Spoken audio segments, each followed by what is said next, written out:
3 tahun menjalin kasih, Anita dan Adi harus menghadapi tragedi ketika kecelakaan mobil merenggut nyawa Adi dan meninggalkan Anita dengan trauma mendalam.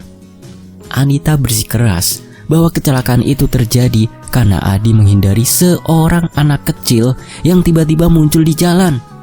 Orang tua Anita diliputi kesedihan dan kebingungan mencari jawaban melalui seorang ustadz. Mereka terkejut saat mengetahui bahwa sosok anak kecil itu adalah arwah anak hasil hubungan Anita dan Adi yang telah mereka gugurkan beberapa bulan lalu. Bagaimana kisahnya? Selengkapnya di YouTube channel Fakta Sejarah. Mari kita mulai.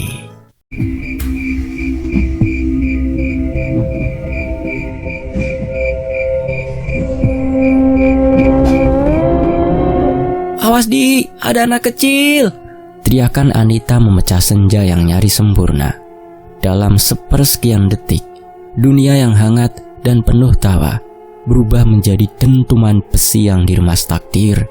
Setir mobil berputar liar, lampu depan menyapu bayangan kecil di tengah jalan yang sepi. Wajah Adi menegang, kakinya menghantam rem, lalu semuanya menjadi cahaya putih yang menyilaukan. Suara kaca pecah terdengar seperti hujan batu, lalu gelap.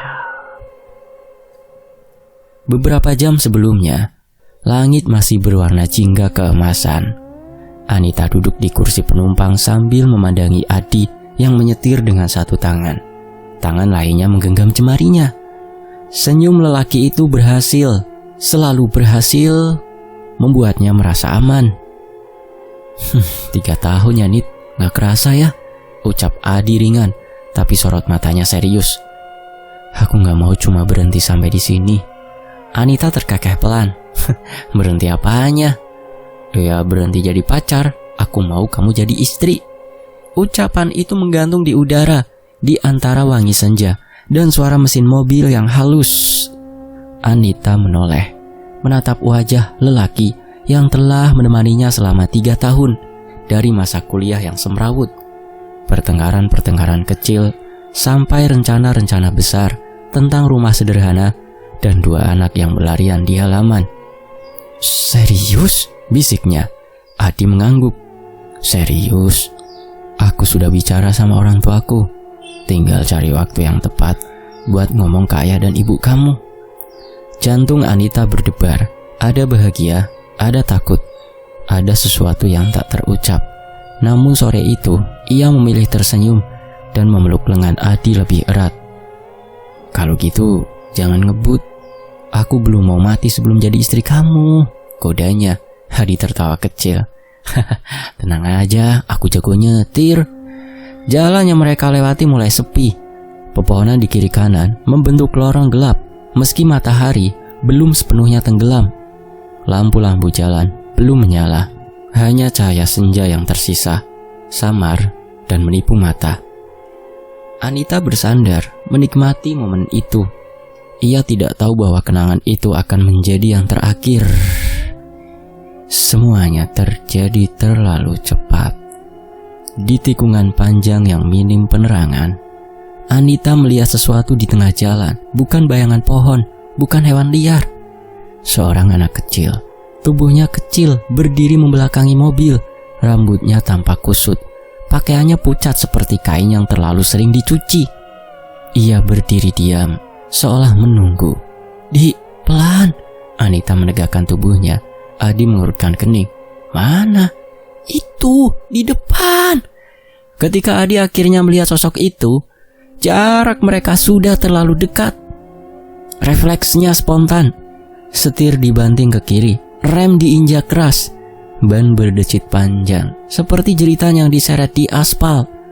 Mobil kehilangan kendali. Anita hanya sempat melihat anak kecil itu menoleh. Wajahnya, entah kenapa, terlihat pucat dan kosong. Mata yang seharusnya memantulkan ketakutan justru tampak hampa. Lalu benturan keras menghantam sisi kanan mobil. Tubuh Anita terhempas ke depan. Sabuk pengaman menahan, tapi rasa sakit menjalar dari dada hingga kepala. Suara logam bertubrukan. Kaca pecah dan sesuatu yang berat menghantam bagian depan mobil. Setelah itu, sunyi. Anita membuka mata dalam kabut yang tebal. Telinganya berdenging. Bau bensin dan asap memenuhi hidungnya. Dunia terasa miring. "Adi," suaranya serak. Ia mencoba menggerakkan tubuhnya. Sakit, perih, darah terasa hangat di pelipisnya. Dengan susah payah ia menoleh ke kursi pengemudi. Adi terkulai, kepalanya menunduk. Darah mengalir dari keningnya. Tangannya masih menggenggam setir, seolah berusaha menahan sesuatu yang tak lagi bisa dikendalikan. "Adi!" Kali ini lebih panik. Tidak ada jawaban. Anita merasakan sesuatu yang lebih dingin dari malam merayap ke dalam dadanya. Ia ingin berteriak, tetapi suaranya tercekat. Ia mencoba melepas sabuk pengaman, namun tangannya gemetar. Di luar mobil, jalanan sunyi. Tidak ada kendaraan lain, tidak ada saksi. Lalu, di tengah rasa sakit dan pusing yang memutar, Anita melihatnya lagi. Anak kecil itu berdiri beberapa meter dari mobil yang ringsek. Wajahnya kini menghadap lurus ke arah Anita. Mata itu tak berkedip, tak ada luka di tubuhnya, tak ada darah, seolah kecelakaan barusan tidak pernah menyentuhnya. Anita membeku. "Pergi, pergi!" bisiknya lemah. Anak itu tidak bergerak.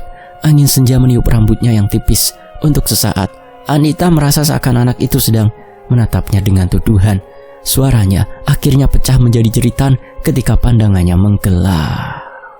Lampu-lampu putih menyilaukan saat Anita kembali sadar. Suara langkah kaki, instruksi cepat, bau obat-obatan, rumah sakit. Ia mencoba mengingat. Senja, lamaran, anak kecil, benturan. "Adi?" tanyanya lirih. Ibunya yang duduk di samping ranjang langsung menggenggam tangannya. Mata wanita itu sembab. Ayahnya berdiri di belakang. Wajahnya kaku seperti batu. "Adi di mana?" Anita memaksa bangun, meski rasa sakit menjerat tubuhnya. Ibunya tak langsung menjawab, hanya air mata yang jatuh satu persatu. Jantung Anita seakan berhenti. "Maafkan Adi, nak." Suara ayahnya berat. "Dia tidak tertolong." Kalimat itu menghantam lebih keras daripada tabrakan tadi. Dunia kembali terasa miring. Anita menggeleng pelan, tidak percaya. "Tidak, tadi dia masih..." Suaranya patah. "Dia cuma menghindari anak kecil itu." Ayah dan ibunya saling pandang. "Anita," ucap ibunya hati-hati. "Di lokasi kejadian tidak ada siapa-siapa. Polisi bilang jalan itu kosong." "Tidak mungkin!" Anita hampir berteriak. "Ada anak kecil di tengah jalan. Adi belok karena dia ngindarin."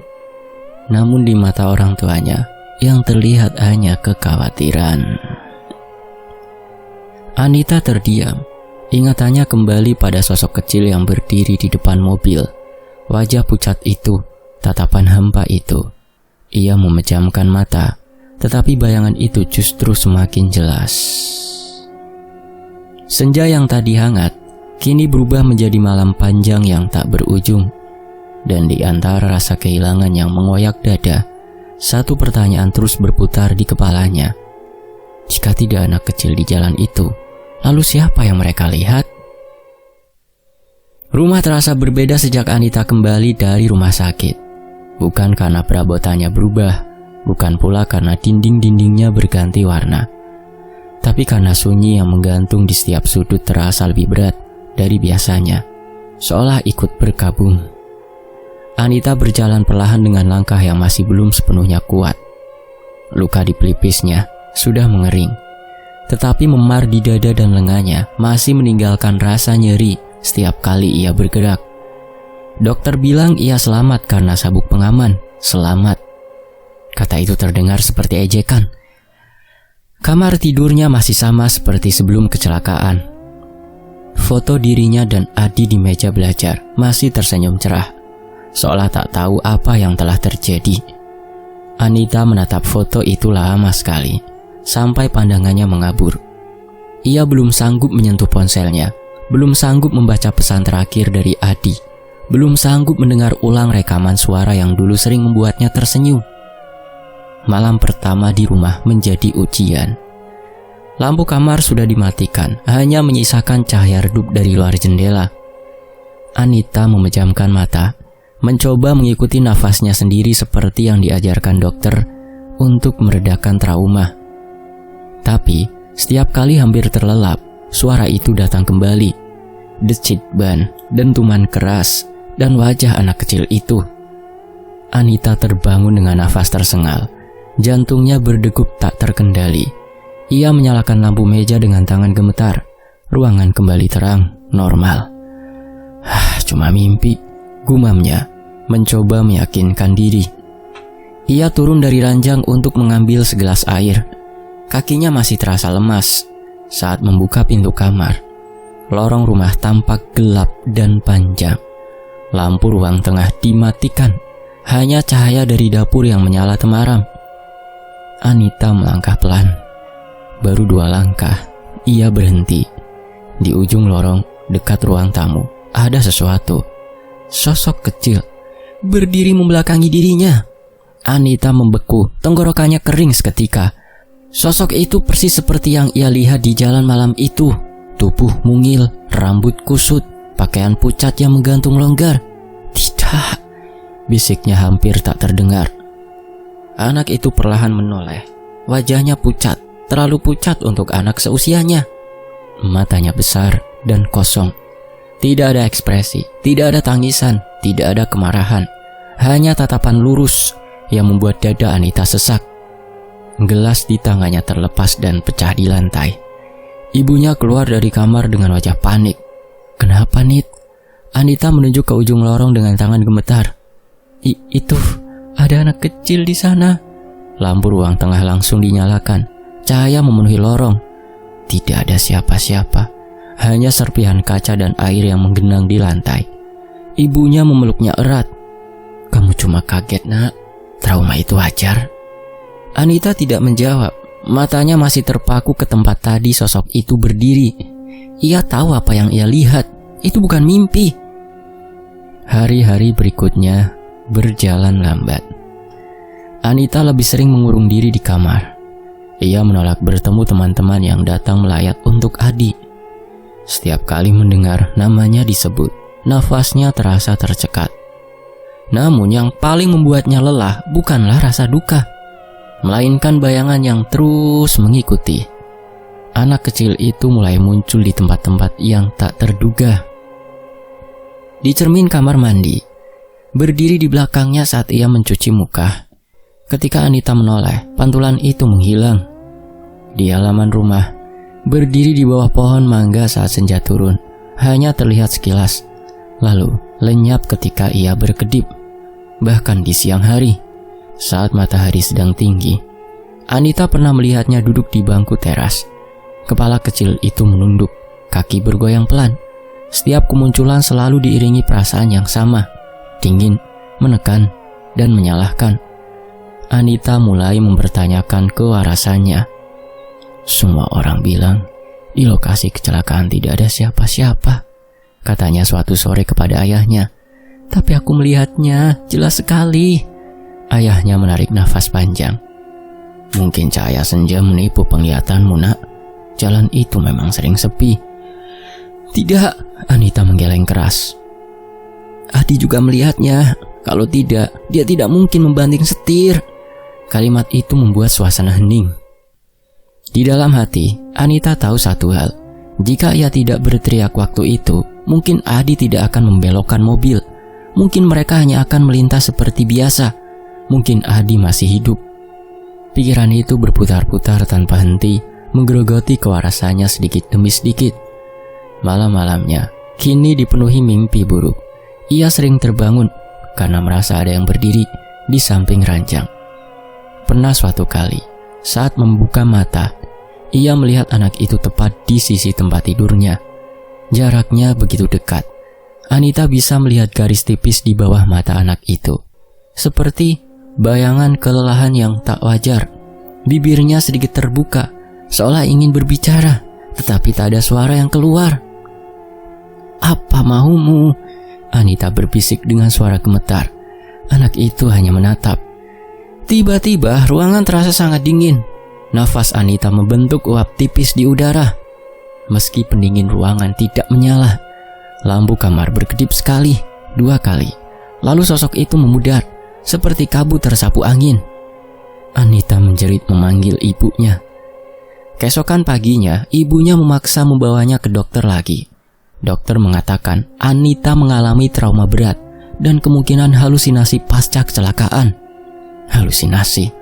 Anita ingin percaya itu, ingin meyakini bahwa semua yang dilihatnya hanyalah permainan pikirannya yang terguncang. Namun setiap kali sosok itu muncul, perasaan yang menyertainya terlalu nyata untuk disebut khayalan. Ada sesuatu yang ingin disampaikan, ada sesuatu yang belum selesai. Suatu sore, ketika hujan turun deras, Anita berdiri di dekat jendela kamar. Air hujan menetes di kaca, membentuk garis-garis panjang. Di halaman, genangan air memantulkan bayangan langit kelabu. Di tengah hujan itu, ia melihatnya lagi. Anak kecil itu berdiri di luar pagar rumah. Tidak basah, tidak bergerak, hanya berdiri, memandangi rumah, memandangi dirinya. Anita menekan telapak tangannya ke kaca jendela. Jantungnya berdegup keras. Tetapi kali ini bukan hanya karena takut. Ada rasa lain yang tumbuh perlahan. Rasa bersalah. Seolah kehadiran anak itu bukan sekedar teror, melainkan tuntutan yang tak terucap. Seolah kecelakaan malam itu bukan hanya sebuah musibah acak. Anita memejamkan mata, mengingat kembali detik-detik terakhir sebelum tabrakan. Tatapan kosong itu, wajah yang terlalu pucat, dan perasaan aneh yang muncul ketika mata mereka sempat bertemu. Ia membuka mata kembali. Anak itu sudah tidak ada. Hujan masih turun, tapi halaman kembali kosong. Anita merosot perlahan ke lantai, memeluk lututnya sendiri. Untuk pertama kalinya sejak kecelakaan, ia tidak hanya merasa takut, ia merasa sedang ditunggu. Perubahan Anita tak lagi bisa disembunyikan. Ia semakin kurus, lingkar hitam di bawah matanya kian jelas. Ia jarang berbicara, kecuali jika menyebut satu hal yang sama. Anak kecil itu. Setiap kali ibunya mencoba menenangkan dengan alasan trauma, Anita justru menjadi gelisah. "Aku tidak gila, Bu," katanya suatu malam dengan suara bergetar. "Dia nyata, dia berdiri di luar pagar kemarin, dia menatapku." Ibunya terdiam. Ayahnya memijat pangkal hidungnya. Wajahnya menunjukkan kebimbangan yang dalam. Mereka ingin percaya pada logika, ingin menganggap semua itu sebagai luka batin yang belum sembuh. Namun ada sesuatu dalam tatapan Anita, ketakutan yang terlalu tulus untuk diremehkan. Setelah berdiskusi panjang, ayahnya akhirnya berkata pelan, "Kita minta bantuan orang yang lebih paham." Anita menoleh. "Maksud ayah?" Ayahnya tidak langsung menjawab. Namun keesokan harinya, sebuah keputusan telah diambil. Sore itu, seorang ustadz datang ke rumah mereka. Namanya Ustadz Rahman. Lelaki parubaya dengan janggut rapi dan sorot mata yang tenang. Pakaiannya sederhana, sikapnya tidak berlebihan. Ia datang tanpa membawa benda aneh, tanpa ritual mencolok, hanya tas kecil dan tasbih di tangannya. Anita duduk di ruang tamu. Tubuhnya terasa kaku. Ia tidak tahu harus merasa lega atau takut. Ustadz Rahman memperhatikan Anita beberapa saat tanpa berbicara. Tatapannya tidak menghakimi, tetapi juga tidak meremehkan. "Ceritakan semuanya dari awal," ucapnya lembut. Anita menarik nafas panjang. Ia menceritakan kecelakaan itu, tentang jalan sepi, tentang sosok anak kecil yang berdiri di tengah jalan, tentang bagaimana Adi membanting setir. Ia juga menceritakan kemunculan-kemunculan setelahnya, di lorong rumah, di cermin, di halaman saat hujan. Selama Anita berbicara, Ustadz itu hanya mengangguk perlahan. Sesekali jemarinya bergerak di tasbih. "Di lokasi kecelakaan?" tanya Ustadz Rahman setelah Anita selesai. "Benar-benar tidak ada saksi yang melihat anak kecil itu?" "Tidak ada," jawab ayah Anita. "Polisi bilang jalan itu kosong." Ustadz Rahman terdiam cukup lama.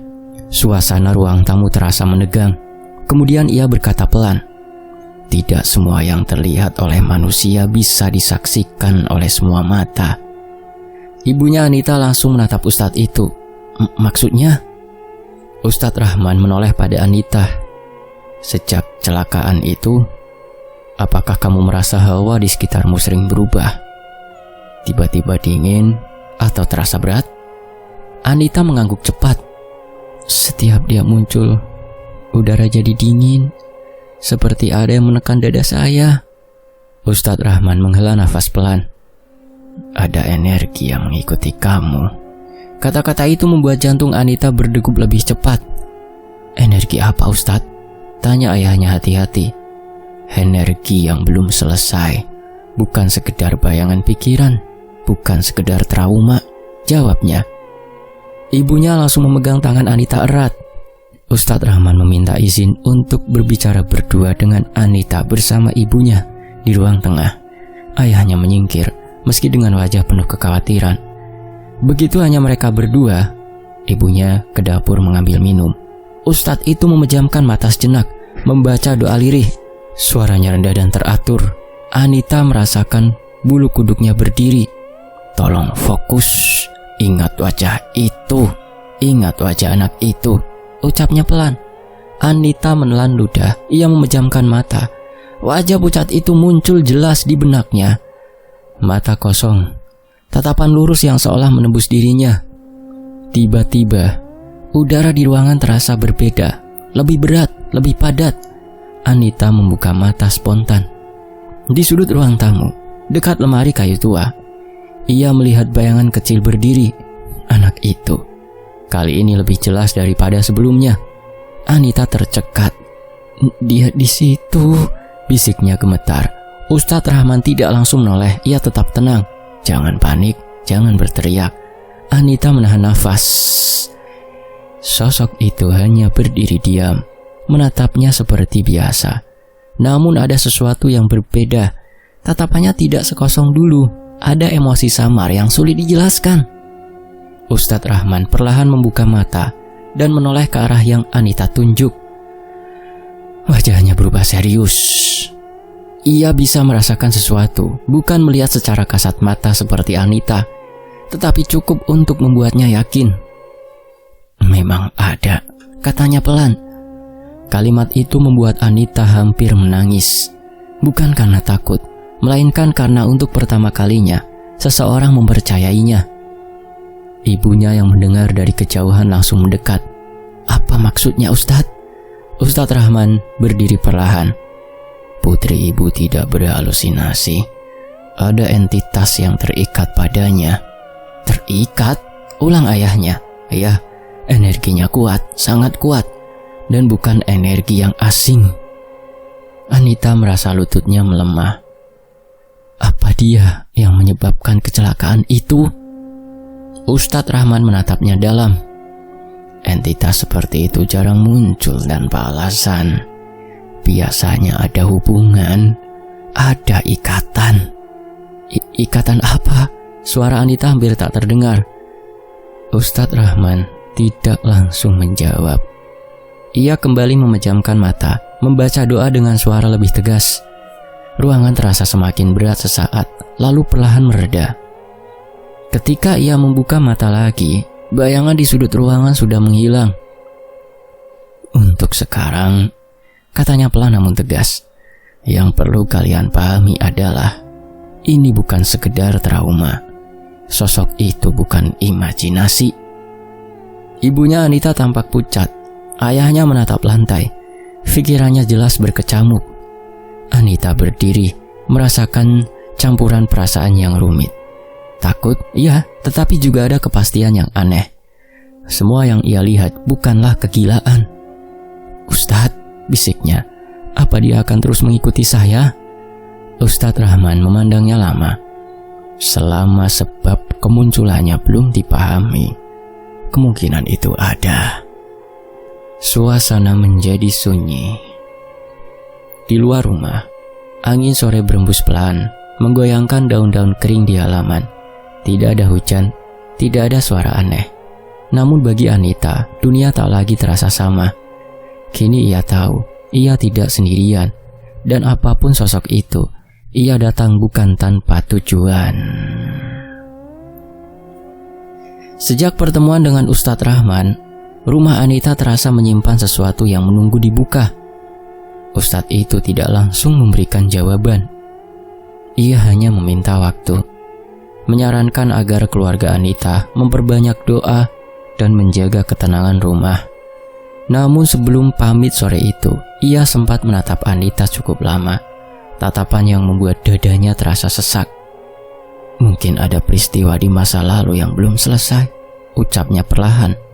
Coba ingat kembali, peristiwa yang hanya kamu dan almarhum yang tahu. Kalimat itu seperti mengetuk pintu yang selama ini ia kunci-kunci rapat. Malamnya, Anita tidak bisa tidur. Ia duduk bersandar di kepala ranjang, lampu kamar redup. Kata-kata Ustadz itu berputar di pikirannya. Peristiwa yang hanya kamu dan almarhum Adi yang tahu. Anita memejamkan mata. Ingatan itu datang pelan-pelan, seperti bayangan yang muncul dari kabut. Beberapa bulan sebelum kecelakaan, Anita pernah duduk di kursi yang sama dengan tangan gemetar memegang hasil tes kehamilan. 2 garis merah. Ia masih ingat bagaimana dunia terasa berhenti saat itu. Adi datang malam itu dengan wajah cemas. Ketika Anita memintanya bertemu, mereka duduk di dalam mobil, di tempat parkir yang sepi. Aku hamil di... ucap Anita lirih. Adi terdiam cukup lama. Tangannya yang biasanya hangat terasa dingin saat menggenggam jemari Anita. Kita belum siap, Nit, katanya akhirnya. Orang tua kita belum tahu apa-apa. Aku belum punya pekerjaan tetap. Kalau ini ketahuan sekarang...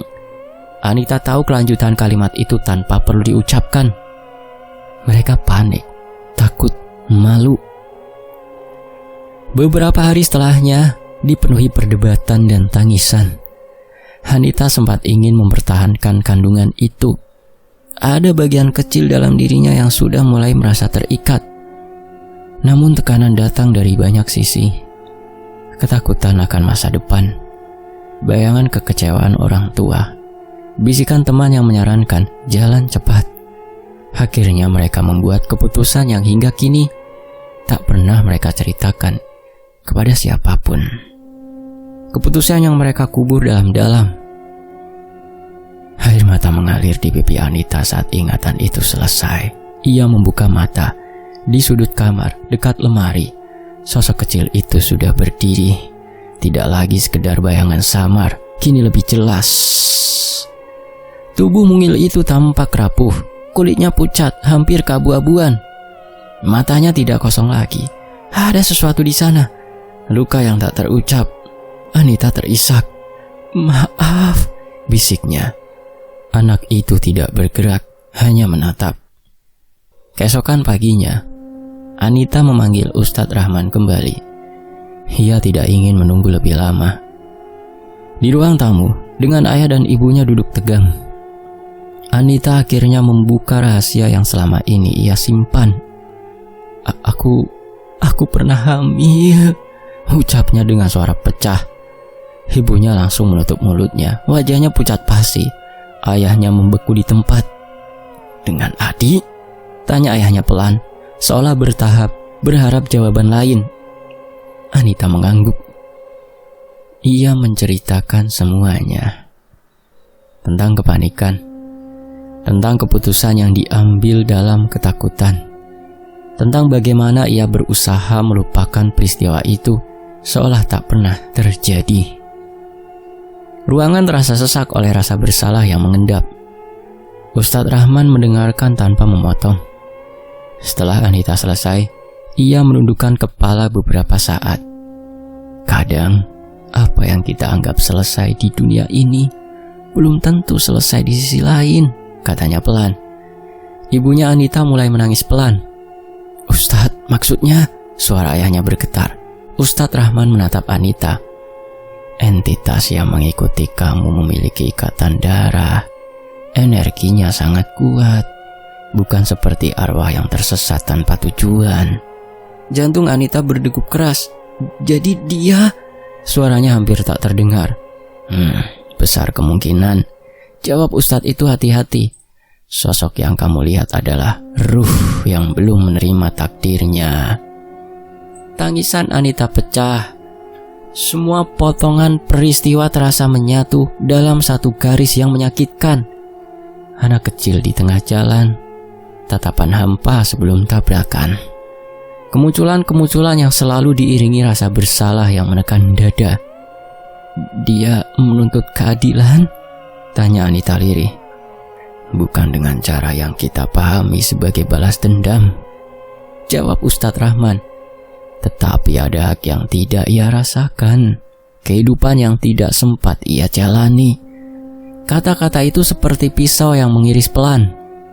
Anita teringat bagaimana ia pernah memegang perutnya yang masih rata, membayangkan wajah bayi yang mungkin akan lahir. Ia teringat bagaimana ia mencoba meyakinkan diri bahwa keputusan itu adalah yang terbaik. Namun kini, setiap kemunculan sosok kecil itu terasa seperti pertanyaan tanpa suara. Mengapa? Ibunya memeluknya erat. Kenapa kamu tidak cerita, nak? Anita hanya bisa menangis. Rasa malu, penyesalan, dan kehilangan bercampur menjadi satu. Apakah dia yang menyebabkan kecelakaan itu? Tanya ayahnya dengan suara berat. Ustadz Rahman tidak menjawab langsung. Bisa jadi kemunculannya membuat almarhum panik. Bisa jadi itu cara agar kebenaran ini terungkap. Kita tidak bisa memastikan niatnya. Tapi yang jelas, keterikatannya pada Anita sangat kuat. Anita teringat detik-detik sebelum tabrakan. Tatapan mata kecil itu yang menembus dirinya bukan kebencian yang ia lihat saat itu, melainkan kesedihan. Sejak hari itu, rasa takut Anita berubah bentuk. Ia tidak lagi sekedar takut dihantui. Ia takut pada kenyataan bahwa sosok itu adalah darah dagingnya sendiri. Malam kembali turun. Di kamar, Anita duduk di tepi ranjang. Lampu redup seperti biasa. Ia menatap sudut ruangan yang kini terasa akrab. Kalau benar kamu anakku, bisiknya lirih. Ibu minta maaf, nak. Aku minta maaf. Perlahan hawa dingin menyelimuti ruangan. Sosok kecil itu muncul lagi, namun kali ini Anita tidak menjerit. Ia hanya menangis dalam diam, menyadari bahwa rahasia yang ia kubur rapat-rapat telah bangkit dan kini menuntut untuk dihadapi. Sejak kebenaran itu terungkap, hidup Anita berubah menjadi lingkaran rasa bersalah yang tak berujung. Ia tidak lagi hanya dihantui oleh sosok kecil itu. Ia dihantui oleh dirinya sendiri. Setiap sudut rumah menyimpan gema masa lalu. Kursi ruang tamu tempat ia mengaku pada orang tuanya. Cermin kamar yang pernah memantulkan bayangan kecil di belakangnya. Bahkan halaman rumah kini terasa seperti tempat penantian. Anita jarang keluar kamar. Makan pun harus dipaksa oleh ibunya. Tubuhnya semakin lemah, tetapi pikirannya justru semakin bising. Kalau saja aku tidak berteriak waktu itu, gumamnya berulang-ulang. Kalau saja aku tidak mengambil keputusan itu. Dua penyesalan besar saling bertabrakan dalam dadanya. Kehilangan Adi dan kehilangan anak yang tak pernah lahir. Malam menjadi waktu paling berat. Kini sosok kecil itu tidak lagi muncul sesekali. Ia datang hampir setiap malam. Kadang berdiri di dekat pintu kamar, kadang duduk di kursi belajar, kadang berdiri tepat di sisi ranjang. Begitu dekat hingga Anita bisa melihat garis tipis di wajah pucatnya. Tidak pernah berbicara, hanya menatap. Namun tatapan itu berubah. Tidak lagi sekedar hampa. Ada kesedihan yang dalam, ada tuntutan yang tak terucap. Suatu malam, Anita terbangun karena merasa ada tangan kecil menyentuh pergelangan kakinya. Sentuhan itu dingin, bukan seperti angin, bukan seperti bayangan. Ia membuka mata perlahan. Anak itu berdiri di ujung ranjang. Kali ini wajahnya berbeda. Matanya tampak lebih gelap. Di bawahnya, bayangan kehitaman seperti lebam. Bibirnya bergerak sedikit, seolah mencoba mengucapkan sesuatu yang tak pernah sampai menjadi suara. Apa yang kamu mau dariku? Bisik Anita dengan nafas gemetar. Lampu kamar berkedip-kedip. Udara mendadak berat. Anita merasa dadanya ditekan sesuatu yang tak terlihat. Bayangan kecil itu perlahan melangkah mendekat. 1 langkah, 2 langkah. Anita mundur hingga punggungnya menempel ke segala rancang. Jantungnya berdebar tak terkendali. "Maaf," air matanya mengalir deras. Aku salah. Tiba-tiba semua berhenti. Tekanan di dada menghilang, lampu kembali stabil. Sosok itu lenyap. Anita tersisa dengan tubuh gemetar dan nafas terputus-putus. Gangguan tak lagi hanya terjadi di malam hari, siang pun menjadi tidak aman. Suatu pagi ketika ibunya sedang memasak di dapur, terdengar suara benda jatuh dari kamar Anita. Ayahnya berlari naik. Ia mendapati meja belajar terguling. Buku-buku berserakan. Cermin kecil di atas meja retak membentuk garis panjang. Anita berdiri di tengah kamar, memeluk tubuhnya sendiri. "Ayah, dia marah," ucapnya lirih. "Tidak ada siapa-siapa di sini," jawab ayahnya tegas, meski wajahnya tak sepenuhnya yakin. "Ada." Anita menatap sudut ruangan. "Dia berdiri di sana. Dia tidak suka aku mengabaikannya." Ayahnya tidak melihat apapun, namun udara di kamar terasa lebih dingin dari biasanya. Ibunya mulai menangis diam-diam setiap kali melihat kondisi Anita. Mereka merasa kehilangan anak mereka sedikit demi sedikit, meski tubuhnya masih ada di hadapan mereka. Ustadz Rahman kembali datang beberapa hari kemudian. Ia membaca doa di setiap sudut rumah, mencoba menenangkan energi yang terasa tidak stabil. Namun bahkan ia mengakui sesuatu. Keterikatan ini bukan sekedar gangguan biasa. Rasa bersalah yang sangat dalam bisa menjadi jembatan yang kuat, katanya pelan. Anita menunduk. Ia tahu maksudnya. Semakin ia menyalahkan diri sendiri, semakin kuat kehadiran itu. Semakin ia merasa pantas dihukum, semakin nyata teror yang datang. Puncaknya terjadi pada suatu sore yang mendung.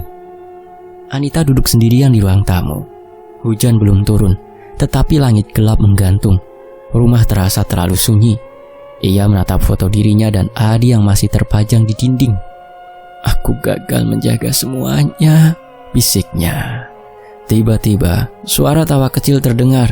Bukan tawa bahagia, bukan pula tangisan. Suara itu tipis, serak, dan terlalu pelan untuk disebut wajar. Anita menoleh perlahan. Di tengah ruang tamu, tepat di bawah foto itu, anak kecil itu berdiri. Kali ini ia tidak hanya menatap. Ia mengangkat tangan kecilnya menuju ke arah Anita. Gerakan itu lambat, pasti seolah menuduh. Anita merasakan kepalanya berdenyut keras. Dinding terasa menyempit. Suara detak jam di ruang tamu terdengar seperti palu menghantam tengkoraknya. "Ini salahku," gumamnya berulang-ulang. "Aku pembunuh, aku yang menyebabkan semuanya." Tiba-tiba semua suara berhenti. Sunyi total. Anita merasakan pandangannya berputar. Sosok kecil itu kini berdiri sangat dekat, hanya sejengkal dari wajahnya. Untuk pertama kalinya, Anita melihat sesuatu yang membuat darahnya membeku. Air mata mengalir dari mata anak itu, namun bukan air mata biasa. Warnanya gelap seperti bayangan yang meleleh. Anita menjerit keras. Ibunya berlari masuk, mendapati Anita terjatuh di lantai. Tubuhnya gemetar hebat. Tidak ada siapa-siapa di ruang tamu. Namun suhu ruangan terasa jauh lebih dingin. Sejak hari itu, Anita mulai kehilangan kendali atas pikirannya sendiri. Ia sering berbicara sendiri, meminta maaf pada sudut-sudut kosong. Ia menolak makan karena merasa tidak pantas menerima kehidupan yang masih ia miliki. Ia bahkan sempat berkata pada ibunya dengan mata kosong, "Mungkin lebih baik aku ikut mereka saja." Kalimat itu membuat ayah dan ibunya diliputi ketakutan yang lebih besar. Dari gangguan gaib apapun, kini mereka sadar, ini bukan lagi sekedar teror dari luar. Ini adalah perang di dalam diri Anita. Dan jika dibiarkan, rasa bersalah itu bisa menghancurkannya lebih cepat daripada sosok apapun yang berdiri dalam bayangan. Malam itu Anita hampir menyerah. Sosok kecil itu kembali muncul. Lebih dekat dari sebelumnya. Berdiri tepat di ambang pintu kamar, menatap tanpa berkedip. Udara mendadak menekan paru-parunya. Lampu bergetar pelan. "Aku sudah minta maaf," suara Anita pecah. "Apalagi yang harus kulakukan?" Bayangan itu tidak bergerak, namun hawa di sekitarnya terasa seperti tuntutan yang belum terpenuhi. Keesokan harinya, dengan wajah pucat namun tekad bulat, Anita meminta Ustadz Rahman datang kembali. Ia tidak ingin terus hidup dalam ketakutan. Ia ingin menyelesaikan ini bukan dengan lari, tapi dengan menghadapi. Taubat bukan sekedar ucapan, ujar Ustadz itu tenang. Ia harus dibuktikan dengan perubahan. Ritual pembersihan dilakukan sederhana, namun khusyuk. Tidak ada hal yang berlebihan, hanya doa, istighfar, dan pengakuan jujur dari hati yang retak. Anita menangis saat mengucapkannya, bukan karena takut dihantui, tetapi karena akhirnya ia mengakui kesalahannya tanpa membela diri.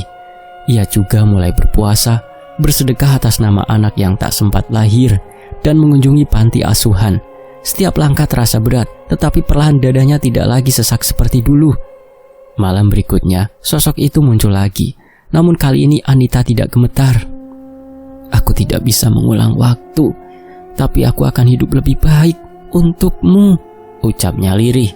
Anita benar-benar menyesal menggugurkan anak itu. Suasana hening.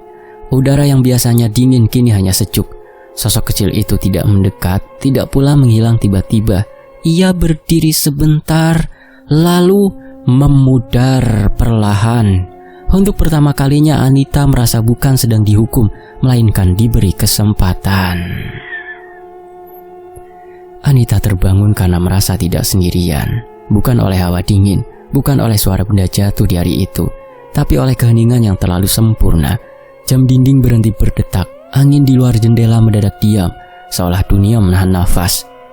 Di ujung lorong kamar, samar-samar ia melihat sosok kecil itu berdiri. Jantungnya berdegup sekali, keras, lalu justru tenang. Ia bangkit dari ranjang tanpa rasa panik. Tidak ada lagi gemetar di tangannya, tidak ada dorongan untuk berteriak memanggil ibunya.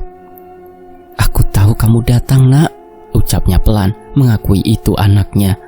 Sosok itu tidak lagi tampak muram, wajahnya lembut, matanya tidak menyimpan luka seperti sebelumnya. Ia hanya berdiri, menatap Anita dengan diam yang berbeda, bukan menuntut, bukan menyalahkan. Anita melangkah mendekat, memberikan dia nama. Bagaskara, nak, ibu sudah belajar menerima, katanya, suaranya mantap. Ibu tidak akan melupakanmu, Bagaskara, tapi ibu juga tidak akan terus menghukum diri ibu. Untuk sesaat bayangan itu tampak lebih terang. Tidak ada suara, tidak ada gerakan dramatis, hanya perasaan hangat yang mengalir pelan di dada Anita, hangat yang belum ia rasakan sejak sebelum kecelakaan. Perlahan, sosok kecil itu memudar, bukan menghilang tiba-tiba, melainkan seperti cahaya yang larut bersama fajar. Jam dinding kembali berdetak, angin kembali berembus. Anita berdiri sendiri, tetapi kali ini ia tidak merasa kehilangan sesuatu. Justru sebaliknya, ia merasa telah melepaskan. Luka itu masih ada. Kenangan tentang Adi tetap hidup di hatinya, namun kini ia mampu menatap hari esok tanpa bayangan di belakangnya. Ia tersenyum tipis. Cinta tidak pernah benar-benar mati. Ia hanya berubah menjadi doa. Selesai. Fakta Sejarah pamit, sampai jumpa di kisah berikutnya. Semoga terhibur. Terima kasih untuk penulisnya, saya Emas. Terima kasih teman-teman yang sudah menyimak. Sampai jumpa. Tetap di Fakta Sejarah. Alhamdulillah.